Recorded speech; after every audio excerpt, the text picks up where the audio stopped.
السلام عليكم، ازيكم يا شباب؟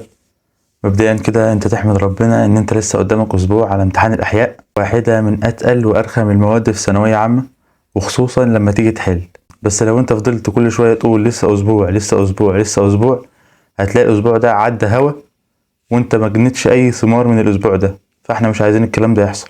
عشان كده عايزك تجيب بقى ورقة وقلم كده وتكتب معايا نص يوم الاربعاء. واحد هيطلع يقول لي هو انا هذاكر يوم الاربعاء؟ هقول لك يا عم انت بتذاكر بقالك 11 شهر، يعني جت على السبع ايام دول خليهم 11 شهر وسبع ايام، ما فرقتش كتير يعني. يبقى نص الاربع والخميس والجمعة والسبت والحد والاثنين والتلات، ان شاء الله الامتحان هيكون الاربع. طيب تقسيمة المنهج هتكون عاملة ازاي؟ النهاردة بإذن الله بعد ما تيجي من امتحان الجيولوجيا هتريح لك ساعتين ولا حاجة وتبدأ بقى في الدعامة والحركة. هتقول لي الدعامة والحركة ده كبير، ده مش عارف ايه. اقول لك اصلا يا عم انت كنت كل ما تنوي تذاكر احياء تروح تذاكر دعامة وحركة وتسيب بقية الفصول، يعني زمان الدعامة والحركة ده انت حافظه صم عن ظهر قلب يعني. فان شاء الله هتلحق تخلصه النهارده، وبكره ان شاء الله اللي هو يوم الخميس هتبدأ مناعة. هتقول لي اشمعنى مناعة؟ هقول لك لان الدعامة والمناعة تقريبا متصلين ببعض، فعشان انت تربطهم ببعض وتكون الدنيا سهلة معاك كده هتبدأ اول ما تصحى بالمناعة، ثم تجيب الهرمونات، وبعد الهرمونات على طول تجيب التكاثر في الانسان. لان انتوا عارفين طبعا ان الهرمونات والتكاثر في الانسان بينهم علاقة كبيرة، لا مش عارف التبويض امتى، لا مش عارف الدورة الشهرية، لا مش عارف ايه، فبينهم علاقة كبيرة جدا. فانت هتذاكر اول ما تصحى المناعة عشان لها علاقة بالدعامة، وهتذاكر الهرمونات والتكاثر في الانسان يوم الخميس. طيب ويوم الجمعة؟ يوم الجمعة بيبقى يوم يعني مش طويل قوي، بيخلص في ثواني كده مش عارف ليه. فانت بإذن الله هتصحى هتجيب التكاثر في النبات والنباتات الزهرية طبعا يعني، وهتجيب الدي ان ايه. تمام، انا سهلت عليك خالص اهو عشان عارف ان يوم الجمعة ده بيخلص بسرعة. يبقى التكاثر في النبات وهتجيب الدي ان ايه. يوم السبت هيبقى الار ان ايه. تمام، الار ان ايه دارسين هما بيبقوا طوال شوية، بس لو انت يعني مظبطهم في الشرح من الاساس هتلاقيهم سهلين معاك جدا يعني. وبقية اليوم هيبقى تشطيبات. يعني ايه تشطيبات؟ يعني مثلا واحد لعب في الايام اللي فاتت، ما التزمش بالجدول اللي احنا بنقوله ولسه عليه دارسين مثلا في المناعة ولا مش عارف درس في التكاثر، فيبدأ يلم الحاجات دي كلها يوم السبت بعد ما يخلص الار ان ايه. خلصت والتزمت بالجدول ابدأ بقى حل على طول. هيبقى لسه قدامك الحد والاثنين والتلات، التلات ايام دول عايزك تحل بس، يعني هو حل بس، تفضل ماسك اي كتاب تدور على شوامل اللي فيه تخلصه تنسفه يعني حرفيا. هنعتبر ان انت بتذاكر يعني 11 ساعة في اليوم بس، هنعتبر ده مع ان ده المفروض ما يكونش بيحصل. تمام، وهنفترض ان انت بتحل الامتحان الشامل في ساعة ونص، يبقى انت اليوم هتاخد منك 7 شوامل، او في اليوم هتحل 7 شوامل.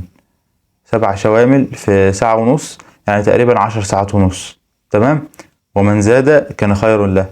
يبقى انت في التلات ايام دول لو انت يعني من الناس اللي هي المتوسطة، يعني اقل حاجة خالص تكون حل 25 شامل. طيب المراجعة هتكون ازاي؟ هقول لك انا مثلا فصل الدعامة والحركة انا مظبطه ومش محتاج اسمع فيه شرح، يبقى مش محتاج اضيع فيه وقت ولا اقعد ادور مين اللي منزل شرح الدعامة والحركة على اليوتيوب ولا الكلام ده، لا خلاص انا ابدأ مذاكرة فيه من نفسي. طيب مثلا فصل تاني زي فصل التكاثر، في جزئية مش فاهمها، في مثلا الفصل ده مرخم معايا ومش قادر افهمه، لا يبقى خلاص تدور على حد شارح الفصل ده على اليوتيوب، زي مثلا الدكتور احمد الجوهري، دكتور محمد ايمن، استاذ محمد صلاح، اي حد من الناس اللي انت بترتاح لهم في الشرح. تبدأ تسمع الفيديو او ملخص الفصل اللي هم عاملينه، وبعد كده تذاكر انت مع نفسك. طيب طريقة المذاكرة الصحيحة بقى، اول حاجة انت طبعا عارف ان انت في الاحياء بالذات محتاج تكون فاهم كل كلمة، يبقى لو في اي جزئية زي ما اتفقنا لازم تكون فاهمها. اي جزئية ما انتش فاهمها ارجع للشرح الاساسي، حاول تفهم الجزئية دي على قد ما تقدر.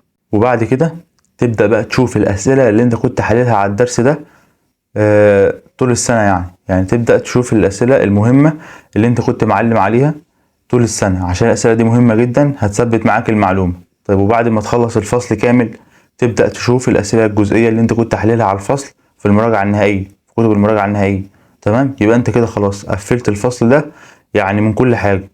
تبدأ بقى تدخل في الفصل اللي بعده واللي بعده واللي بعده وهكذا لحد بإذن الله ما تخلص. ولما بإذن الله تخلص هتبدأ على طول الحل يوم الحد أو يوم السبت على حسب اجتهادك انت بقى، هتبدأ حل امتحانات السنين السابقة. ويعني أرجوكم ركزوا في الامتحانات ديت جدا جدا جدا، عايزكم يعني حرفيا كده تفلوهم كلمة كلمة. مثلا احنا جالنا السنة اللي فاتت حاجة اسمها الفطريات ذاتية التغذية تقريبا يعني، فانت ما تعرفش هل هي ذاتية التغذية ولا غير ذاتية التغذية. يبقى انت بس هتتعب نفسك بس كده وتتفرج مثلا على فيديو تقريبا لأولى ثانوي أو تانية ثانوي عن الكائنات ذاتية التغذية، تمام. وترجع برضو ايه، أي حاجة صعبة تقابلك ما انتش فاهمها ترجع برضو تشوف شرحها سواء من أولى سواء من تانية، بحيث إن انت تكون ملم بكل الأفكار ومفيش حاجة تكون ما انتش فاهمها أو ما انتش واخد بالك منها. يبقى امتحانات السنين اللي فاتت ده كنز لازم تستغله وتستغله كويس أوي.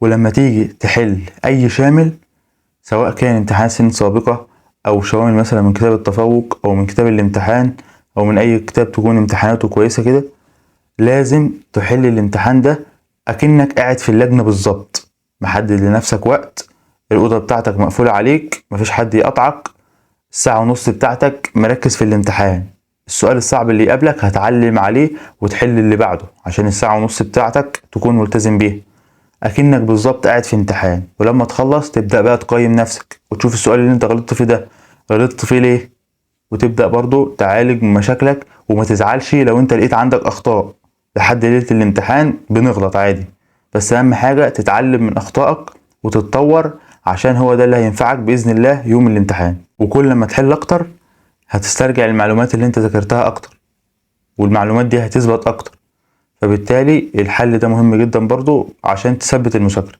ولو حسيت وانت بتحل ان في جزئية مثلا في الشرح انت نسيتها ولا حاجة ارجع لها برضو مفيش مشكلة. وعايزك تاخد بالك من نقطة مهمة جدا جدا وانت بتحل، اي حد حاطط سؤال سواء كان في امتحان اخر السنة او كان في كتاب خارجي بيكون مرجعه الاساسي هو كتاب الشرح، او مرجعه الاساسي المعلومات اللي انت خدتها في كتاب الشرح. يعني مثلا اي سؤال هو هيحطه اكيد بينه وما بين الشرح، بينه وما بين المعلومات اللي انت خدتها طول السنة علاقة، فانت بشطارتك بقى هتعرف تربط ما بين المعلومات اللي في السؤال ده والمعلومات اللي انت خدتها، وتحاول تفتكر الجزئية ديت كانت في الحتة الفلانية في الدرس الفلاني، كانت قبلها كذا وتحتها كذا. شفت اكنك كده لمبي 8 جيجا تقعد تستعرض المعلومات كده قدامك وتشوف ايه اللي قبل وايه اللي بعد، بحيث ان انت تكون المعلومة ديت انت يعني فاركها وعارف هي اصلها ايه وفصلها ايه، بحيث ان انت باذن الله ما تغلطش في السؤال. فهمت قصدي؟ وبس كده. عايزكم بقى ترموا الجيولوجيا دي على جنب، يعني خلاص ما عدتوش تفكروا فيها. اللي فات انت ما تقدرش تغيره، بينما اللي جاي باذن الله تقدر تغيره بمعونة ربنا يعني. فخلاص اللي فات مات زي ما بيقولوا. واستنوا بقى فيديوهات كتير كتير عن بقى كلية طب وصداع كلية طب.